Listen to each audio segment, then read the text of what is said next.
하나님의 말씀 히브리서 10장 19절에서 25절입니다. 히브리서 10장 19절에서 25절 말씀, 제가 한 절 여러분들이 한 절 교독하도록 하겠습니다. 그러므로 형제들아, 우리가 예수의 피를 힘입어 성소에 들어갈 담력을 얻었나니 그 길은 우리를 위하여 휘장 가운데서 열어놓으신 새로운 살 길이요 휘장 곧 그의 육체니라. 또 하나님의 집 다스리는 큰 제사장이 계심에 우리가 마음의 불을 받아 악한 양심으로부터 벗어나고 몸은 맑은 물로 씻음을 받았으니 참 마음과 온전한 믿음으로 하나님께 나아가자. 또 약속하신 이는 믿으시니 우리가 믿는 도리에 소망을 움직이지 말며 굳게 잡고 서로 돌아보아 사랑과 선행을 격려하며 다같이 모이기를 피하는 어떤 사람들의 습관과 같이 하지 말고 오직 권하여 그날이 가까움을 볼수록 더욱 그리 하자. 아멘. 자, 오늘 설교의 제목은요, 나아가라, 붙잡아라, 돌아보라, 모이라 입니다. 여러분, 이 히브리서는요, 사실 잘 믿는 법을 설명하는 책이 아닙니다. 오히려 히브리서는 끝까지 버티는 법을 말하는 편지입니다. 믿음이 쉽지 않았던 시대, 신앙 때문에 손해를 보고 흔들리고 이쯤이면 이제 내려놔야 되지 않을까 라는 생각이 들던 그 성도들에게 히브리서 기자는 이렇게 말합니다. 그러므로 형제들아 하면서 오늘 19절에서 25절의 말씀을 권면하고 있다는 거예요. 자, 이 말은 책상 앞에서 지금 쓰는 말이 아니지요. 현장에서 참 상처 있고 고통 당하는 그 성도들을 바라보면서 쓴 편지입니다. 오늘 본문은요, 은혜를 아는 사람들이 어떻게 살아가야지 살 수 있는가에 대한 실제적인 신앙 지침서입니다. 히브리서 기자는요, 오늘 네 가지 동사를 계속해서 말하고 있죠. 나아가라, 붙잡아라, 돌아보라, 모이라. 자, 이 네 가지가 무너지면 신앙은 개인적인 감정으로 축소되고요, 또 교회는 기능만 남은 공동체가 된다는 것이죠. 그래서 오늘 본문을 통해서 우리가 어떻게 하면 이 한 해 믿음의 여정을 은혜 가운데서 걸어갈 수 있을까? 또 교회 공동체가 어떻게 하면 든든하게 서 나갈 수 있을까에 대해서 살펴보려고 합니다. 첫 번째로 우리가 든든하게 믿음으로 서 나갈 수 있기 위해서는 첫 번째, 하나님께 담대하게 나아가야 한다라는 것입니다. 19절 20절 같이 읽을까요? 시작. 그러므로 형제들아, 우리가 예수의 피를 힘입어 성소에 들어갈 담력을 얻었나니 그 길은 우리를 위하여 휘장 가운데로 열어놓으신 새로운 살 길이요 휘장은 곧 그의 육체니라. 아멘. 육체니라. 자, 본문에 지금 휘장이 나오죠. 여러분, 이 휘장이 어떤 휘장인 것 같습니까? 보이시죠? 지금 이 휘장은요, 구약시대 성막 안에 성소와 지성소를 이렇게 가로막고 있던 천입니다. 여러분들 한번 생각하실 때 이 휘장은 우리 이런 호텔 같은 하늘하늘한 천이 아닐까라고 생각하지만요, 여러분 그렇지 않습니다. 이 크기를 보면요, 어마어마합니다. 이 길이가 무려 22m입니다. 22m, 대략 한 7층에서 9층 정도, 아파트 7층에서 9층 정도 높이입니다. 넓이가 11m입니다. 아파트 한 4, 5층 정도 되는 높이의 이 넓이라고 생각하시면 이해가 되시겠죠. 두께가 또 굉장히 두껍습니다. 이런 하늘하늘한 천을 갖다 놓은 게 아니고요, 시멘트를 이렇게 그냥 시멘트 정도의 두께라는 거예요. 우리 벽돌 하나의 두께가 그 정도 될 겁니다. 한 8에서 10cm 정도 되죠. 그 정도 두께라는 거예요. 그래서 이것을 다 만들고 난 다음에 그것을 옮기기 위해서는 이제 성결하게 해야 되잖아요. 근데 물에서 깨끗하게 씻은 다음에 그것을 말려서 이제 그것을 옮기는데, 이걸 옮기기 위해서 몇 사람이 대략 동원되는 제사장 한 300명 이상이 그것을 들고 성소 안으로 가서 설치를 했다는 겁니다. 쉽게 얘기하면요, 두꺼운 시멘트 벽을 다 들어가지고 이렇게 설치를 했다는 거예요.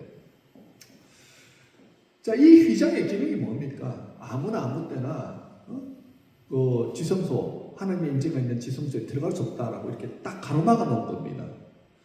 대제사장도 1년에 딱 한 번 대속죄일에만 들어갈 수 있었습니다. 자, 인간은요, 죄로 인해서 함부로 하나님께 직접 나갈 수 없습니다.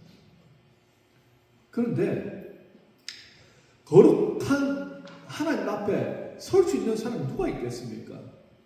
아무도 없지요. 그런데 예수님이 십자가에서 못 박혀 죽으시는 날, 이 성소에 있던 이 두꺼운 휘장이 위에서부터 안으로 쫙 하고 찢어졌다는 거예요.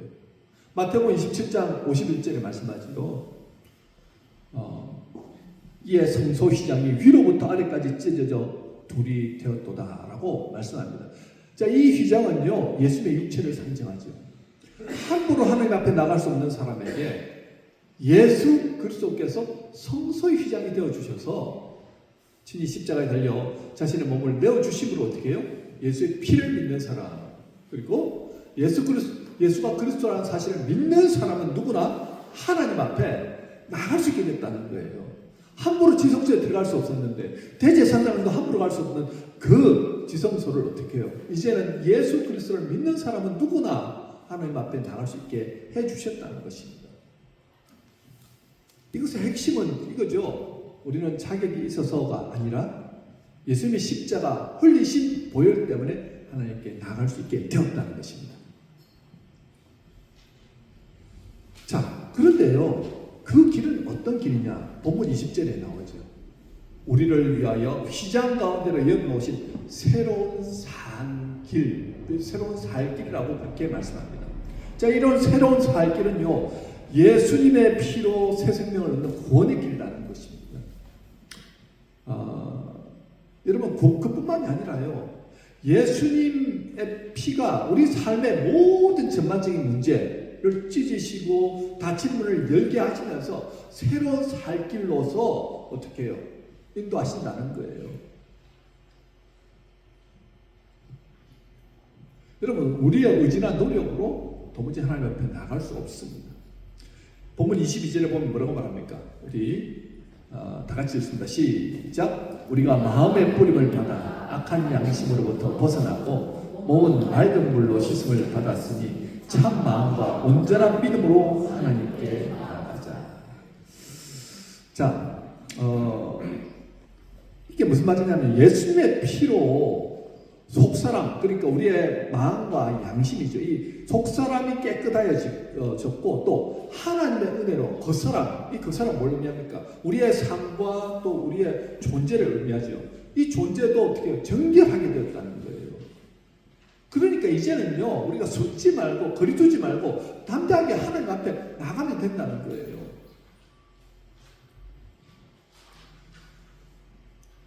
여러분, 구약 시대에는 동물의 피로 사람을 정결케 했는데 이제는 예수님의 피로 우리의 마음에, 예수의 피가 우리의 마음에 뿌려져서 악한 양심에서 벗어나게 된다는 것입니다.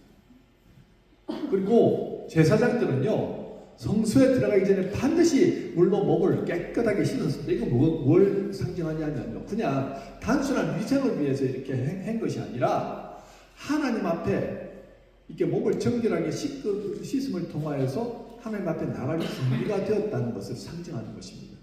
그러니까 우리가 이제 예전에는 저는 어렸을 때 꼭 토요일만 되면 아버지하고 우리 공중 목욕탕에 갔었거든요. 집에서 목욕하려면 뜨거운 물, 그 당시엔 70년대, 80년대 초반에 이때는 뜨거운 물이 나오지 않던 시대 아닙니까? 그래 물을 끓여가지고 막 이렇게 씻고 하던 시대라서 일주일에 한 번은 목욕탕에 가서 이렇게 때를 벗기고 그래서 깨끗한 몸으로 이제 준비된 마음으로 하나님 앞에 나간다는 그런 의미가 있었어요. 그래서 토요일 날은 꼭 온 가족이 가서 목욕을 하고 그 다음에 주일날 예배를 드리는 그런 어떤 문화가 있었습니다.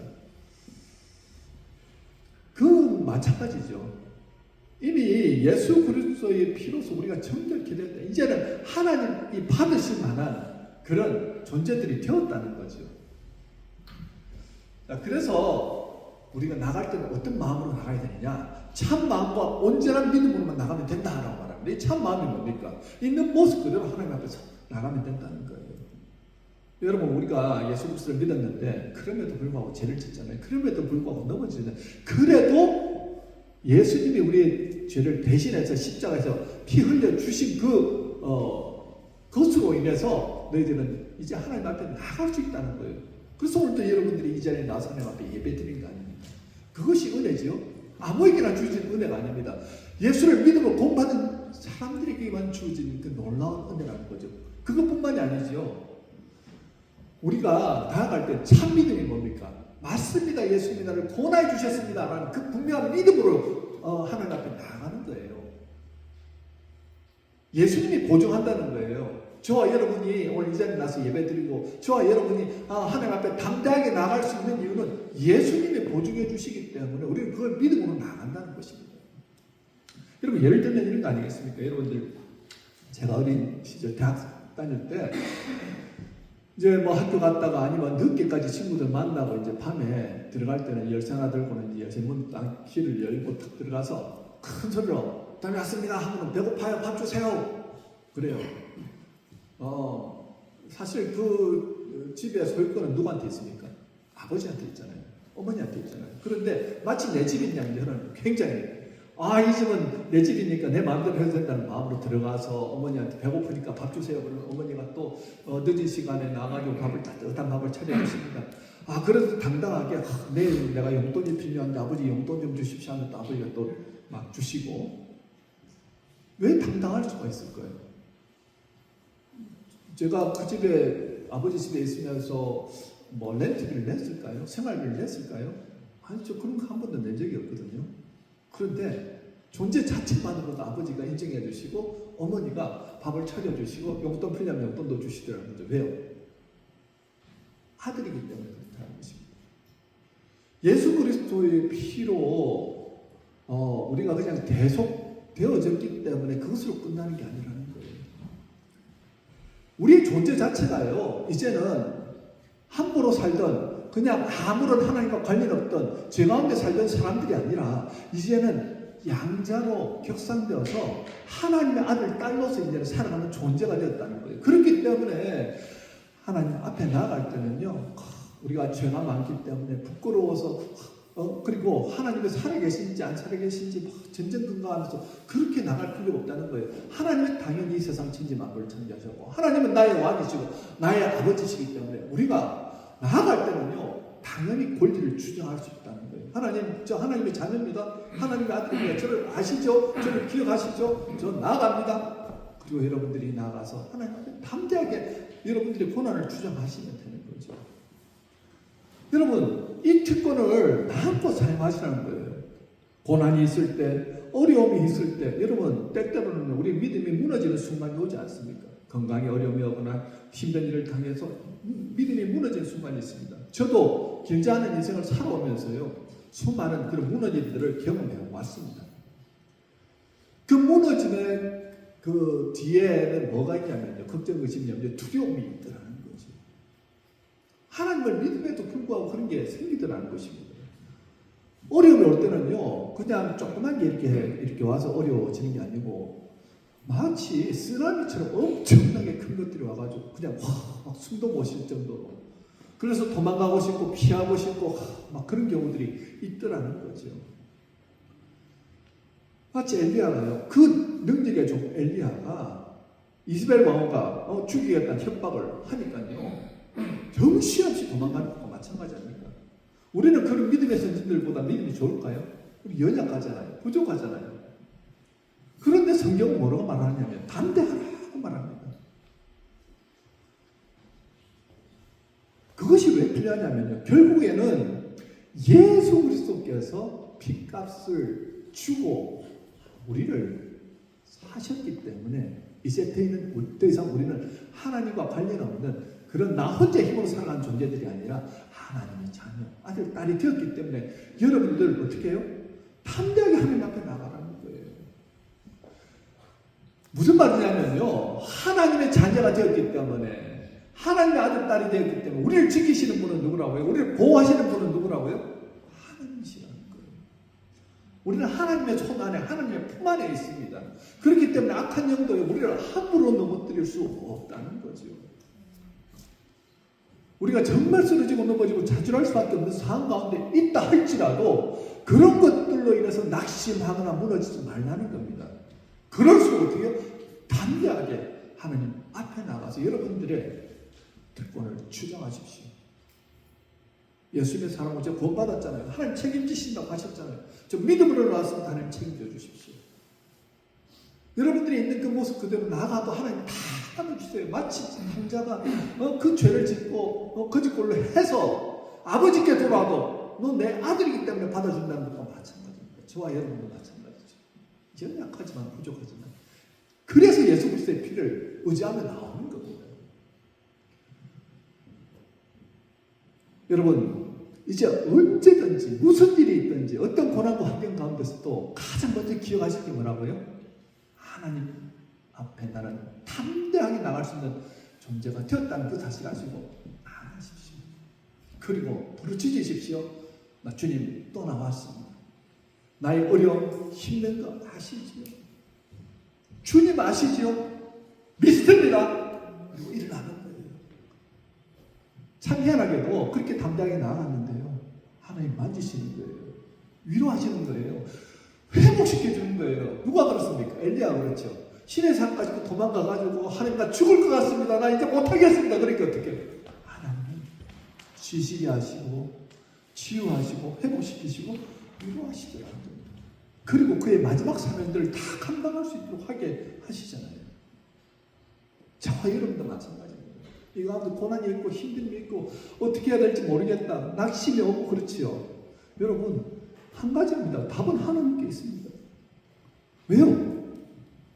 예수님을 십자가에 내어주시기까지 우리를 사랑하셨기 때문에 하나님 우리를 붙들고 계시다는 거예요.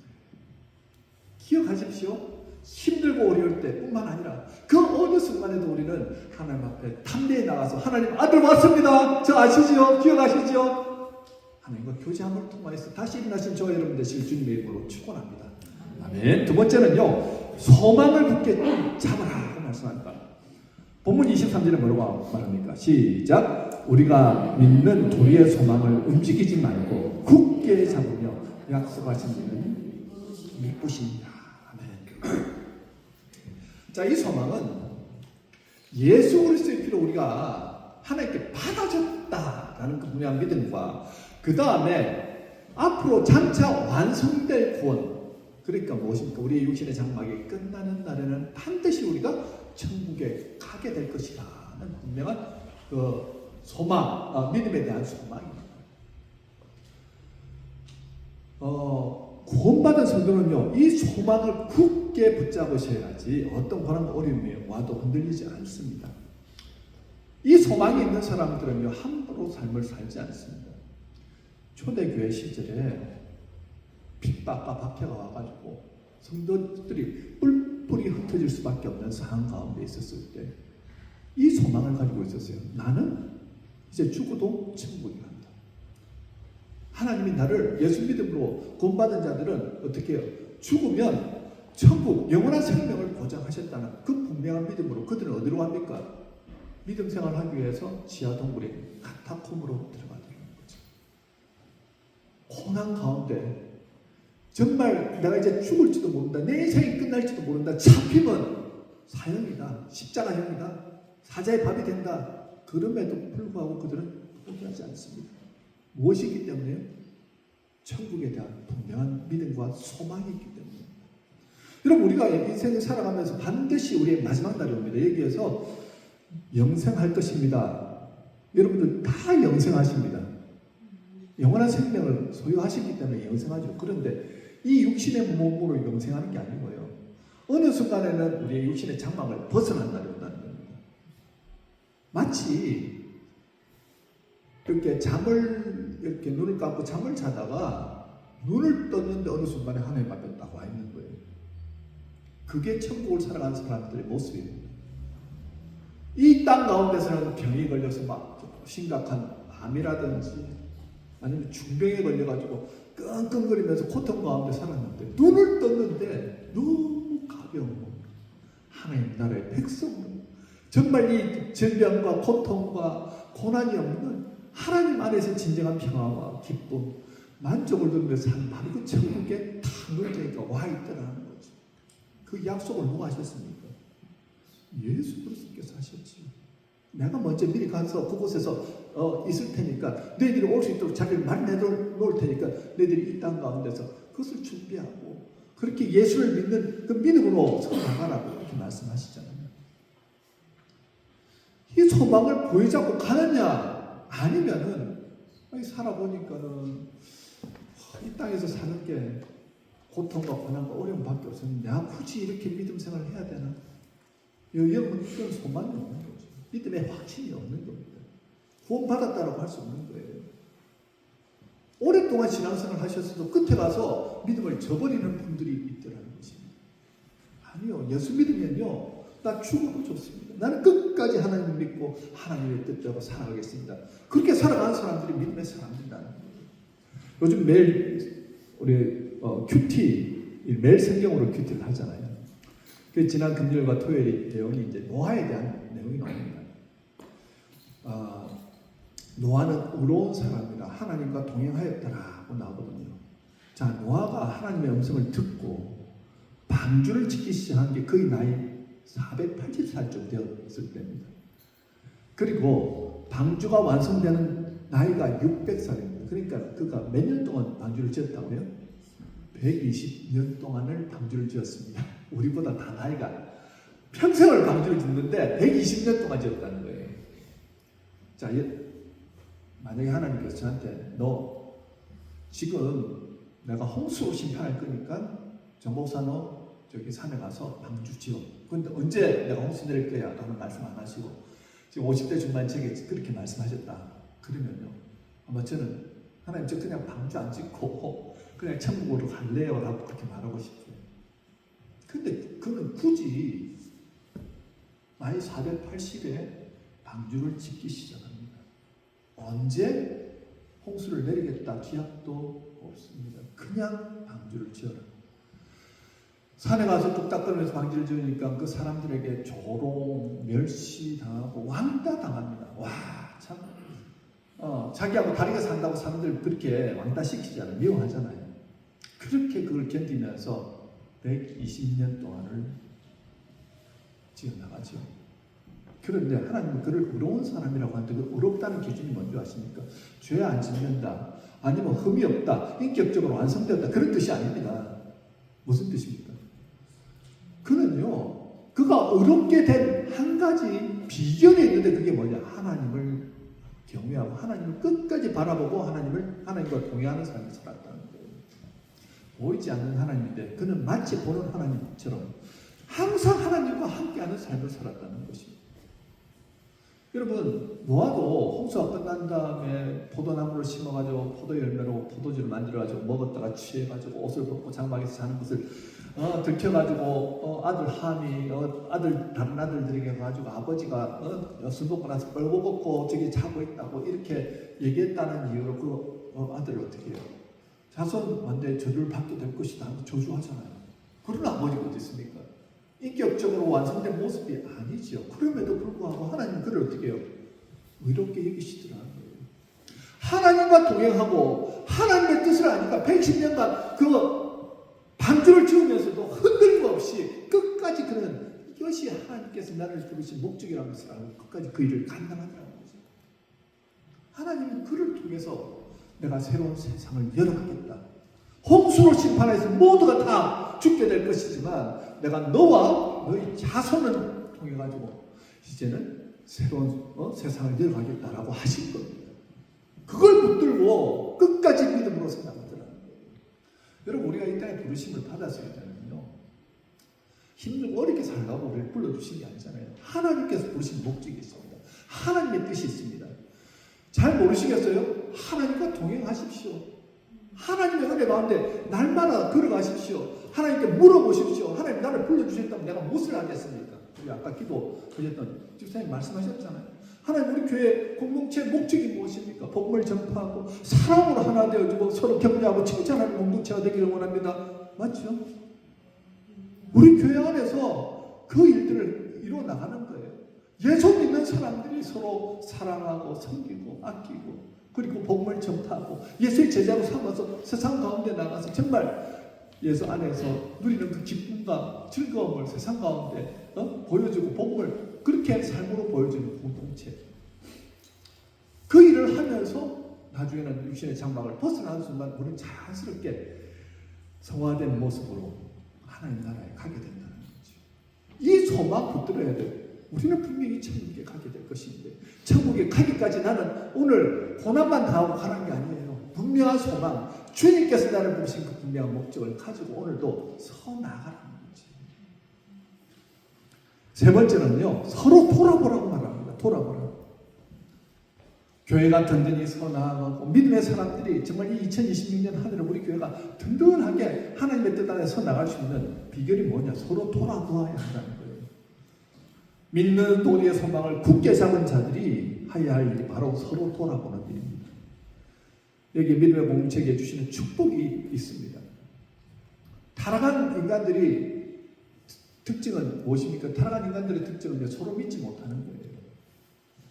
또 믿지 못하기 때문에 스스로를 외로운 세계에 가둬버립니다. 그런데 예수 믿는 사람들은요, 서로를 신뢰하고 서로를 돌아보고 서로를 격려하는 공동체라는 거예요. 여기서 돌아보다라는 단어는요, 그냥 보는 것을 의미하는 게 아닙니다. 깊이 살피고 주의 깊게 관찰하고 책임감을 가지고 관심을 기울인다라는 뜻입니다. 그냥 우연히 마주쳤을 때 그냥 돕는 그런 수준이 아니라 의도적으로 서로의 신앙 상태를 살피는 것입니다. 히브리서 기자가 말하죠. 각자 잘 믿으면 된다가 아니라 서로의 믿음에 책임을 져주라는 것입니다. 왜 우리가 교회 공동체로 모이는 줄 아십니까? 여러분 한 분 한 분이 믿음 생활을 만약에 집에서 온라인으로 예배를 드리고 하시잖아요. 든든하게 서나갈 것 같죠. 요 몬트리올에서 또 그렇게 교회를 하다가 그렇게 뭐 온라인으로 모이고 마음 맞는 사람들끼리 모여서 온라인 예배를 드리고 뭐 이렇게 하다가 나중에는 뭐 다 각자 사정으로 인해서 다 흩어지고 교회 존재 자체로 이렇게 그냥 사라져 버렸어요. 모이고 싶으면 모이고 사정이 돼서 못 모이면 어쩔 수 없고 마치 이럴 겁니다. 숯불을 이렇게 불을 피워가지고 쫙 모아놓을 때 물이 계속해서 맑게 달아있고 유지가 되잖아요. 근데 그 숯불에서 하나가 그냥 빠져가지고 밖으로 나눴더니 금방 불이 꺼지기 시작합니다. 모여있는 거는 다 이렇게 벌겋게 불타오르고 오랫동안 계속해서 열을 유지하는데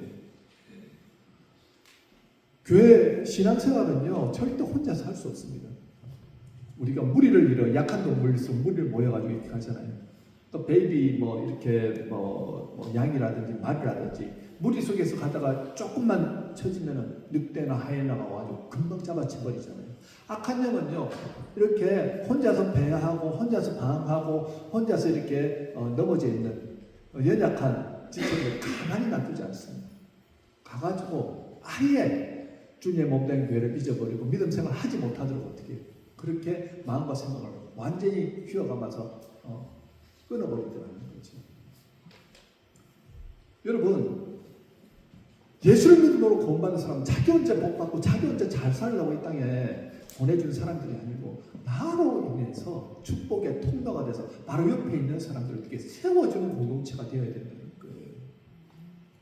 여러분 먼저 믿은 우리 믿음의 선배들이 희생과 헌신과 사랑을 통해서 그 모습을 보여줌을 통해서 어떻게 우리 후배들이 그 모습을 바라보고 그 성령과 사랑 때문에 어떻게 나도 저런 삶을 살아가야 되겠다. 그것을 그대로 또 그렇게 이어서 그러면서 교회 공동체가 든든하게 세워지는 거죠. 창세기 4장에서 가인이 아벨을 죽이지 않습니까? 하나님이 가인에게 묻죠. 너 가인 아벨 지금 어디 있느냐? 그러니까 가인이 하는 말이 왜 그 가인을 내게서 찾으십니까? 내가 내 아우를 지키는 자니까. 자기가 죽여놓고도 그렇게 얘기를 합니다. 오직 자기 중심, 자기 뜻, 나만 잘 되면 된다는 것은 세상의 방식입니다. 죄로 가득 찬 세상의 방식이죠. 그렇지만 정말 하나님의 사랑으로 은혜를 받은 사람들의 공동체는 어떻게 돼야 된다고요? 오늘 히브리서 10장에 그렇게 말하는 거예요. 뭐라고요? 그렇습니다. 우리는 서로를 지키는 자입니다. 서로를 지켜주는 자가 돼야 되는 거예요. 믿음의 공동체 안에서 시기하고 질투하고 미워하고, 여러분 이거는 세상 사람들이 살아가는 모습이고요. 믿음의 사람들은 서로 믿음이 연약하고 부족하고 또 이렇게 힘들어하고 있을 때 다가가지고 위로해주고 격려해주고 세워주고, 그래서 다시 힘을 얻고 다시 일어날 수 있도록 도와주는 공동체라는 것입니다. 격려하다는 이 단어가 참 흥미로운 단어거든요. 격려하다는 것은 이렇게 뭐랍니까? 불붙이다라는 의미인데, 부정적인 의미로는 분노를 유발하다, 일으키다라는 그런 의미도 있는데, 선한 방향으로는요 계속 밀어주고 자극한다는 의미입니다. 사랑과 선행으로 어떻게 해요? 격려하라고 말하죠. 사랑과 선행. 여러분 공동체 안에서 자극을 받을 때 드디어 사랑하게 된다는 것입니다. 시름시름 죽어가던 그 믿음, 시름시름 불꽃이 다 식어가지고 이제는 아무것도 이제 할 수 없다는 그것이 딱 안으로 들어가지고 조금만 모아놓으니까 어떻게 불이 다시 살아난 것과 마찬가지입니다. 왜 사랑과 선행으로 우리 서로 돌아보는데 왜 사랑과 선행으로 격려하라고 말할 거예요? 히브리서의 수신자들은요 그 당시에 너무 고통스러웠어요. 그러니까는 믿음 때문에 손해를 보는 것 같고, 그렇게 믿음을 지키다가 낙심하고, 그러다 보니까 점점 혼자 숨어드는 그런 삶을 살았습니다. 그럴 때 가장 먼저 심는 것이, 여러분 순서가 있습니다. 사랑이 먼저 심고요, 맞죠? 그 다음에 선행이 멈추더라는 거예요. 그래서 힘들면 힘들수록 더 사랑해라, 힘들면 힘들수록 더 선행을 담당해야 된다. 서로를 바라보고 다시 사랑하게 하고 다시 움직이게 해야지 살아날 수 있다는 거예요. 그게 서로를 돌아보는 것입니다. 내가 예수를 믿음으로 본받은 사람, 예수의 사랑으로 가득 찬 사람, 내가 어떻게 하면 하나님의 뜻을 이룰 수 있겠습니까? 하나님 나라를 위해서 내가 무엇을 하면 좋겠습니까? 라고 먼저 은혜 받은 사람들이 그 사랑과 선행을 먼저 어떻게 해요? 실천하는 삶을 살아가는 거지. 여러분 부모가 가정에서 어떤 삶을 살아가느냐에 따라서 그 모습을 보고 자녀들이 그대로 보고 배웁니다. 아버지가 어머니를 사랑하고, 아버지가 집에서 어머니를 위해서 요리도 해주고 설거지도 해주고 청소도 도와주고, 이런 모습을 보고 자라는 남자아이들은요 대부분은 그렇게 아버지가 되었을 때 아내를 위해서 그렇게 희생하고 헌신하고 사랑하더라는 거죠. 믿음 생활도 마찬가지입니다. 부모님이 정말 교회를 위해서 사랑하고 헌신하고 희생하는 모습으로 최선을 다해서 믿음 생활하는 모습을 자녀들이 어릴 때부터 보고 자란 자녀들은요 자연스럽게 그 모습으로 어떻게 따라가는 거죠. 교회 안에서도 마찬가지입니다.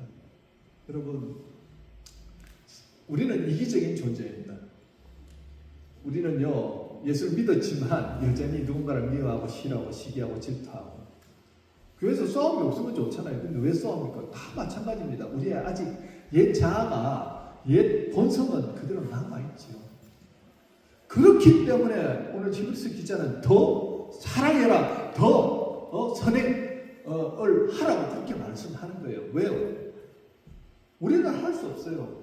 다른 사람들을 이렇게 사랑으로 섬기는 거, 다른 사람들이 그런 모습을 보이는 것조차도 내가 싫은 사람이 그런 일을 하면 다 시기하고 질투하고 미워하고 뒤에서 뒷말하고 하잖아요. 왜 그 일을 하라는 겁니까? 이거는 사랑의 공동체이기 때문이죠. 이 교회는 예수 그리스도의 그 사랑을 통해서 탄생한 사랑의 공동체이기 때문에 너희가 사랑으로 먼저 모범을 보이라는 거예요. 사랑할 때야 비로소 어떻게 교회는 일어난다. 선행할 때야 비로소 어떻게 해요? 교회는 새로워진다는 거예요. 많은 분들이 왜 내가 해야 됩니까? 나도 했던데요. 나 못하겠습니다. 여러분 한인 커뮤니티와 한인 교회의 차이가 뭔지 아십니까? 한인 커뮤니티는 자기가 하고 싶으면 모이고 자기 그냥 좋은 사람들끼리 모여가지고 교제 나누고 하는 공동체가 한인 커뮤니티라고 한다면요, 교회 공동체는 예수의 사랑으로 사랑과 선행을 격려하는 공동체라는 거예요. 할 수 없지만 해보라는 거예요. 하다 보면요 억울한 일도 당하고 힘든 일도 당합니다. 여러분 교회에서 일하는 사람이 욕 들어먹어요. 맞죠?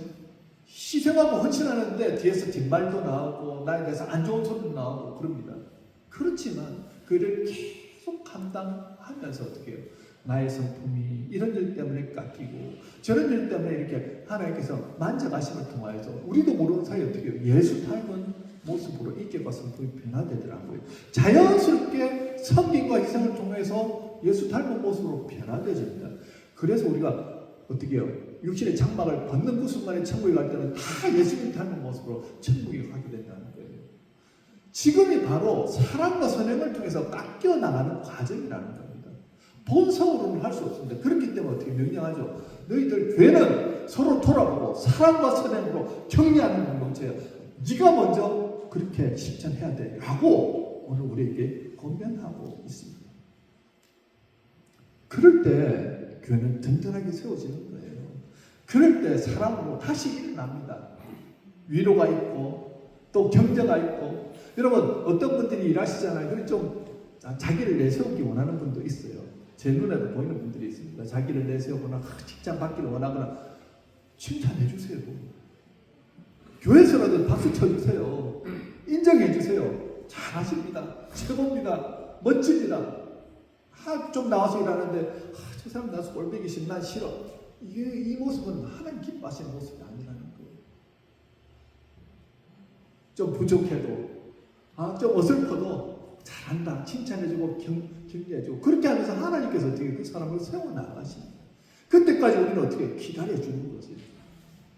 그렇게 하면서 사랑으로 하나 되어질 때 어떻게 교회는 정말 든든하게 이 환난과 핍박과 어려움 가운데서 든든하게 서 나갈 수 있다는 것입니다.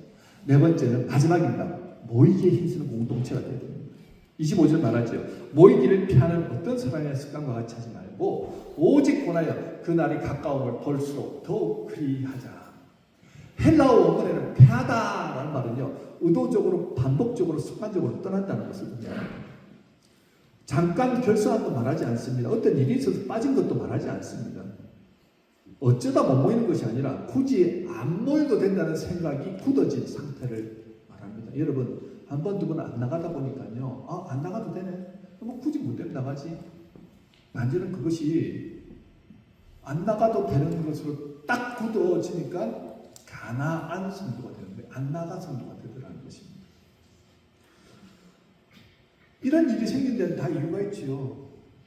히브리서 수신자들은요, 박해를 받고 재산을 깎이고 신앙 때문에 고난을 당했습니다. 위축됐습니다. 피해 다녀야 합니다. 그래서요, 이렇게 생각했습니다. 이거 혼자 믿어도 되지 않을까? 이렇게 모이다가 더 큰 어려움 당하면 어떻게 할까? 두려움과 낙심이 공동체를 떠나게 만들더라는 거예요. 그래서 그런 어려움, 환난과 핍박이 오면 올수록 더 모여야 한다는 거예요. 네? 재림이 가까울수록 더 모여서 모이기에 힘쓰는 공동체가 되어질 때 그 어려움들 이겨나갈 수 있다는 거죠. 여러분 믿음이 흔들리는 시대입니다.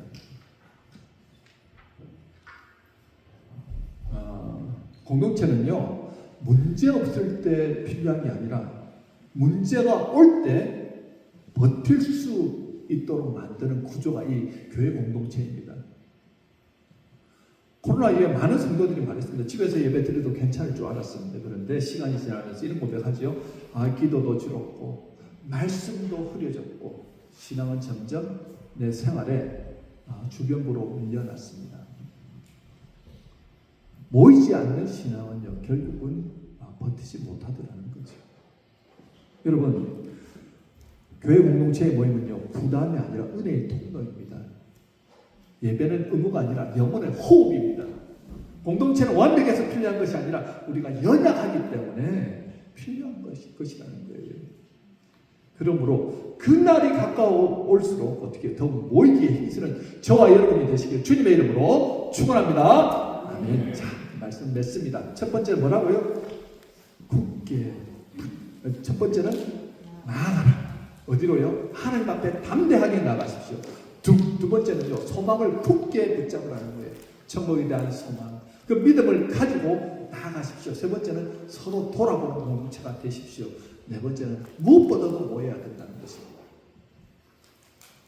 2026년 이 한 해 예수의 피를 입어서 나아가고 소망을 붙들고 서로를 돌아보고 기쁨으로 모이는 교회가 되시길 주님의 이름으로 축원합니다. 아멘.